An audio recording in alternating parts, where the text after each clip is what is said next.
All right, section 8.8, we finish up our study of trigonometry.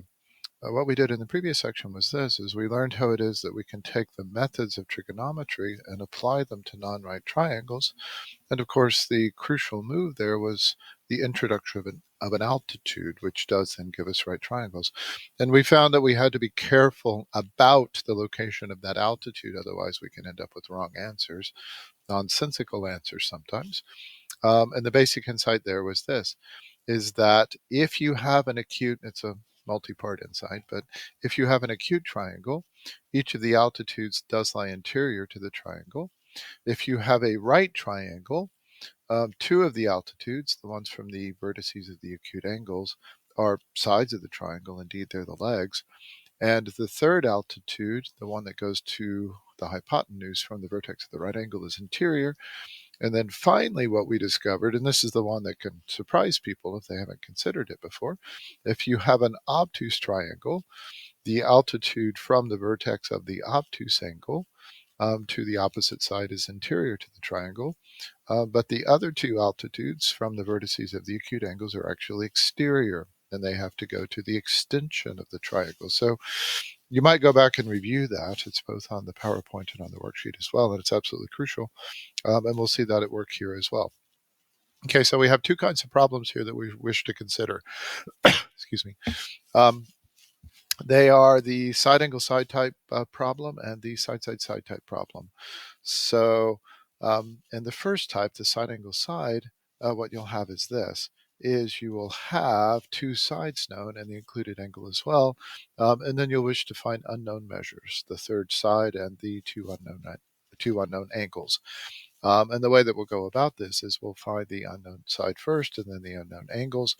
And the way that we'll do it is the way we did it before. That is, we will introduce an altitude, but we'll have to be careful about where we place that altitude so we'll know its location. Okay. So here's an example of where we know two sides and the included angle. So we have two sides of 9 and 6 and the included angle of 72.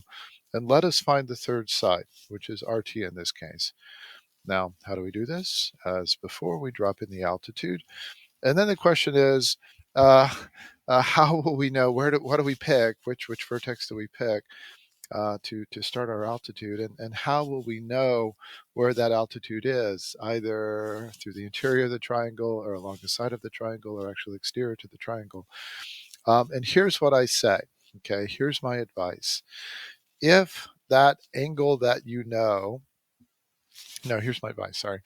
We should drop the altitude from R, okay? Now, why R? Well, R is the larger of the two given sides, so that's the advice, and I'm about to explain why this will work. But my advice is, if it's a side angle side type case, drop the altitude to the larger of the two given sides. And why is that? Well, if R is either obtuse or right, that is, if angle R is either obtuse or right, then that altitude has to be interior. This is something we discovered in the previous section. The altitude from the vertex of an obtuse or right angle is through the interior. So if angle R is obtuse or right, we know where it is, the altitude. It's on the interior. If, on the other hand, R is acute, then since angle T is less than angle R, by the anisosceles triangle theorem, side 6 is less than side R, so angle T is less than angle R, that would mean that the triangle is acute and all its altitudes are interior, okay?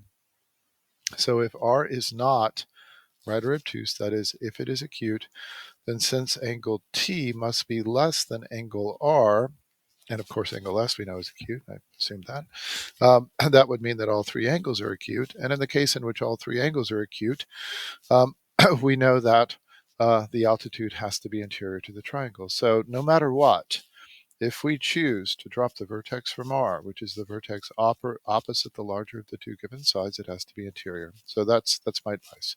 All right, so let's do it. And I know this is a little tricky, so you might want to go back and listen to the logic of that again. But this is how one should do it. Okay. So here it is again, the two sides of 6 and 9 and the included angle of 72. And again, this is the side angle side type case. And again, my advice is this, to drop the altitude to the larger of the two given sides. And one should expect to use trigonometry and perhaps the Pythagorean theorem along the way. So let's see how this would actually work out.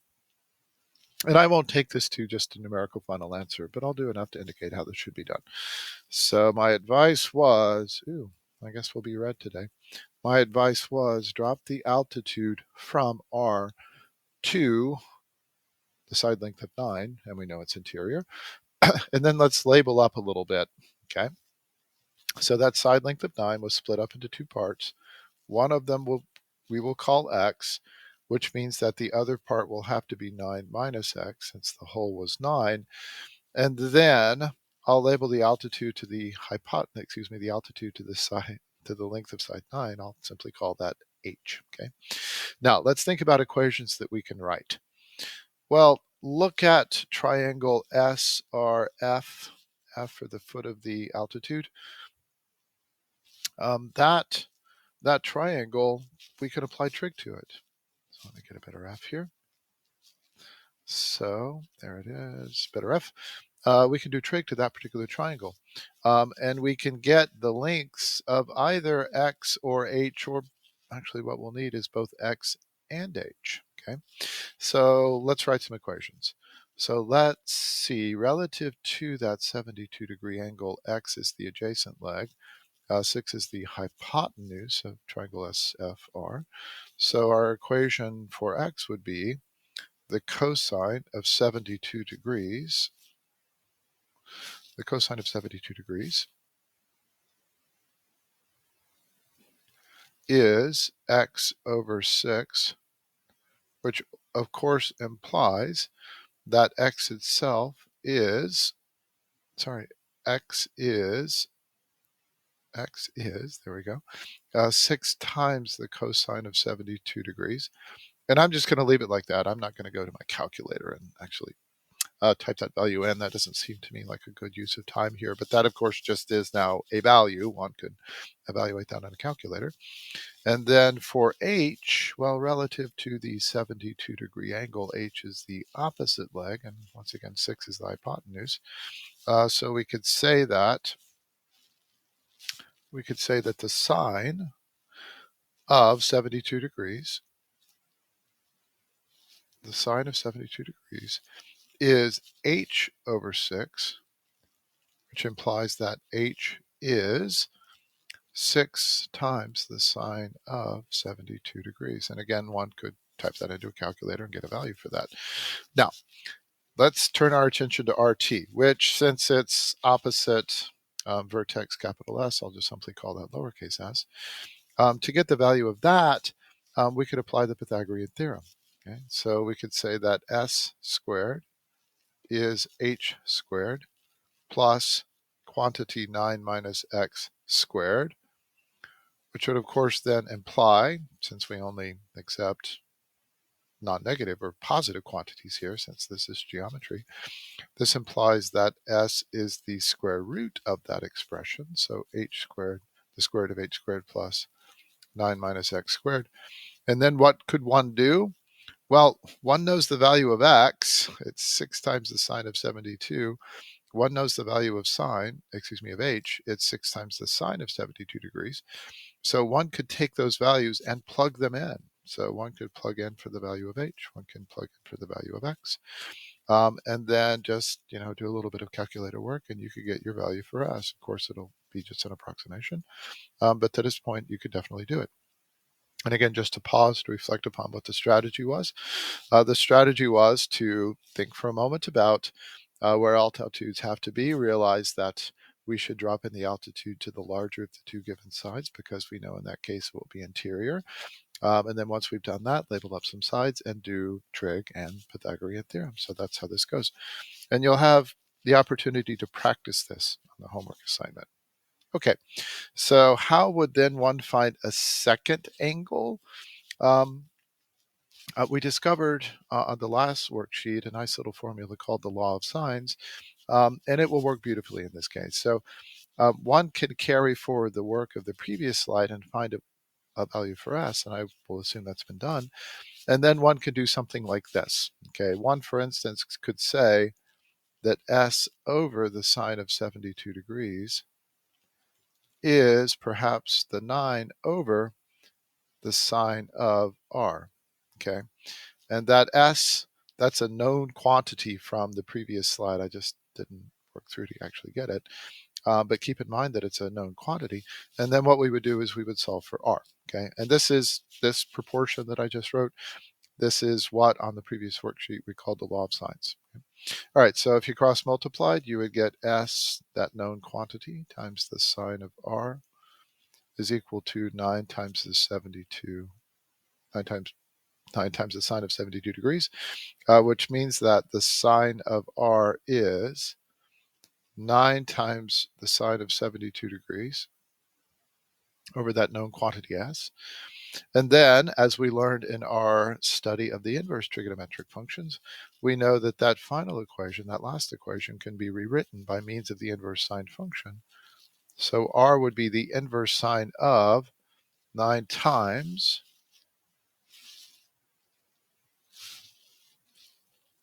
it would be the inverse sine of this entire quantity, 9 times the sine of 72 degrees over that previously computed value s.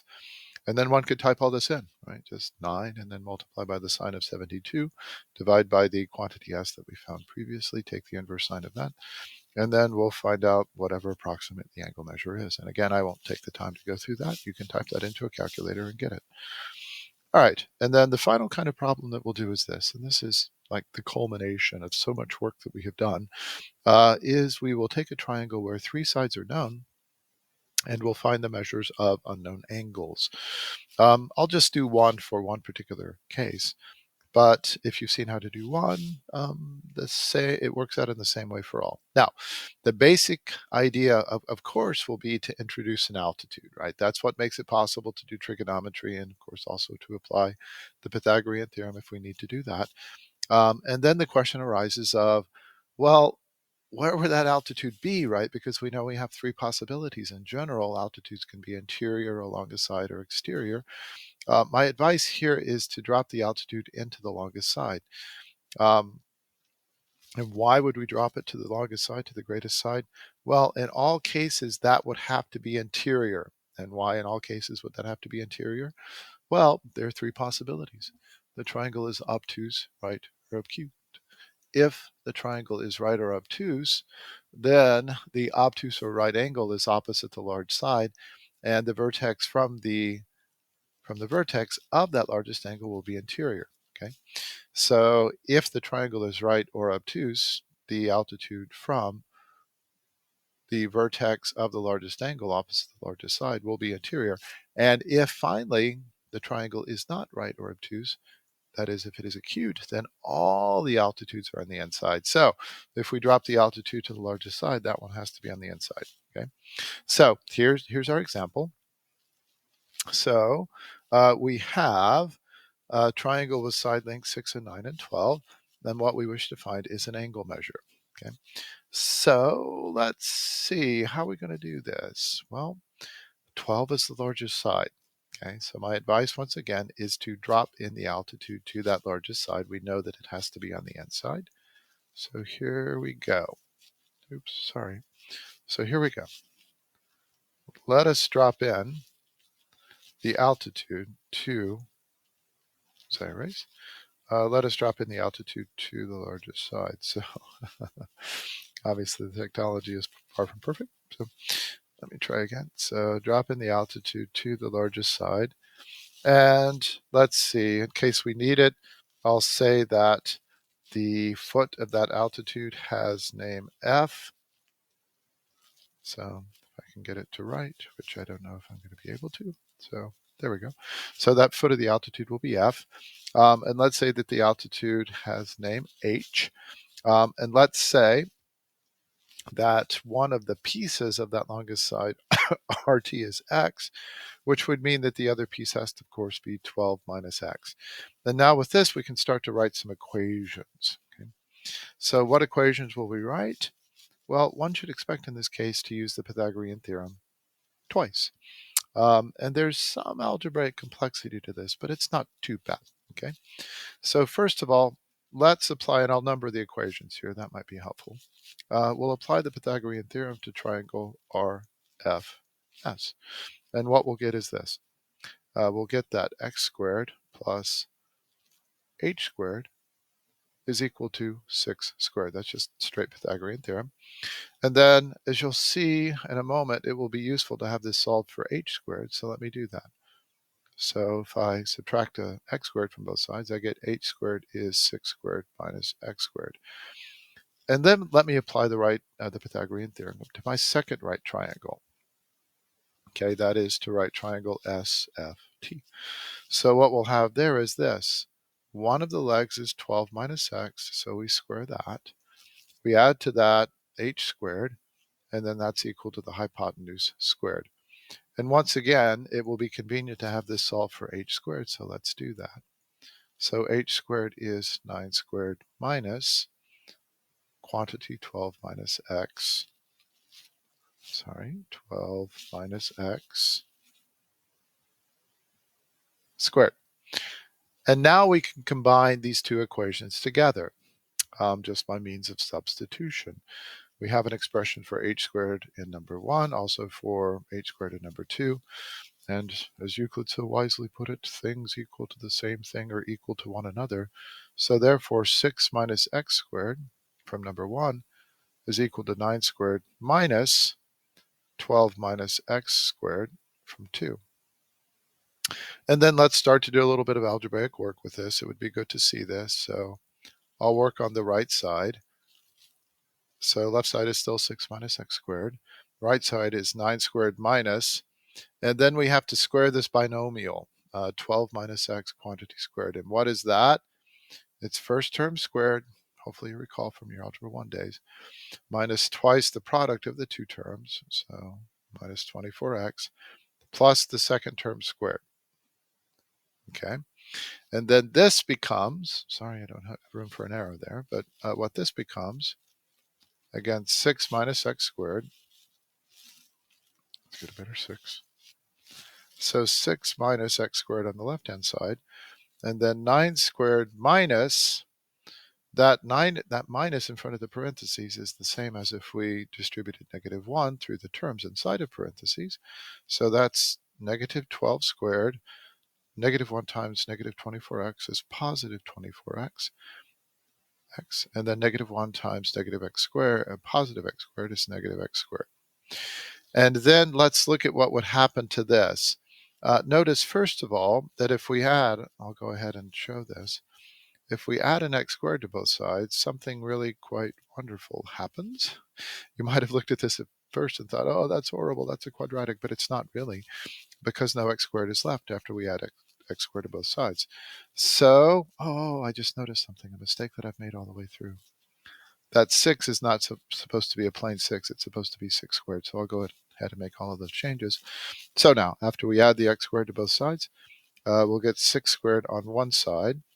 On the other, 9 squared minus 12 squared plus 24x. And then that is easy to solve, right? We can just now transform that equation,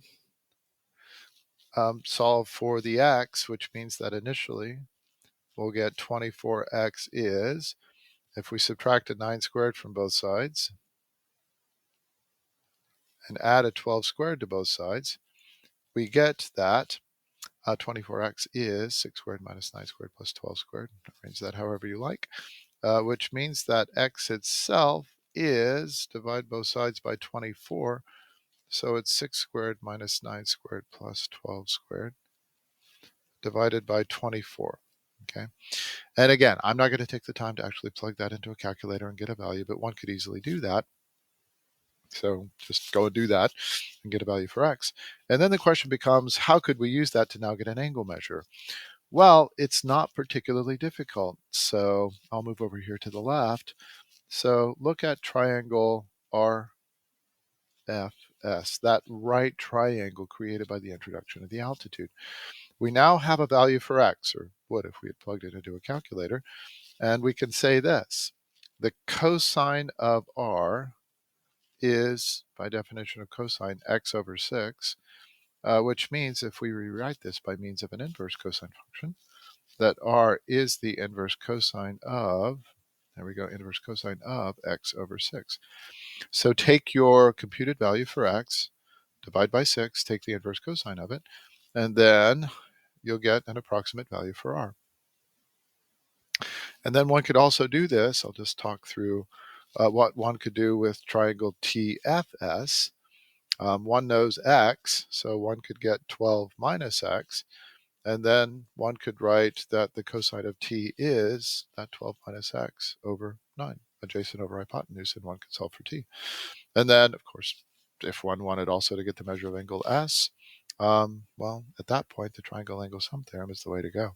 So there you go. I mean, it's a bit algebraically complex to do all this, but it's really a lovely problem because it's a mix of Pythagorean theorem and then a little bit of trig at the end. So really 2 instances of the Pythagorean theorem, one for each of the right triangles created by the altitude.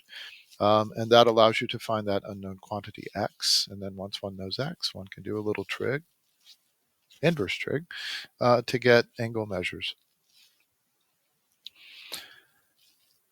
Yeah, so actually I've talked through all of this. So that turns out to be what one of the angle measures is. It's 46.57. So you can actually check that if you went back and did the work. And then we could find t in the way that I described. And good luck. These are great problems.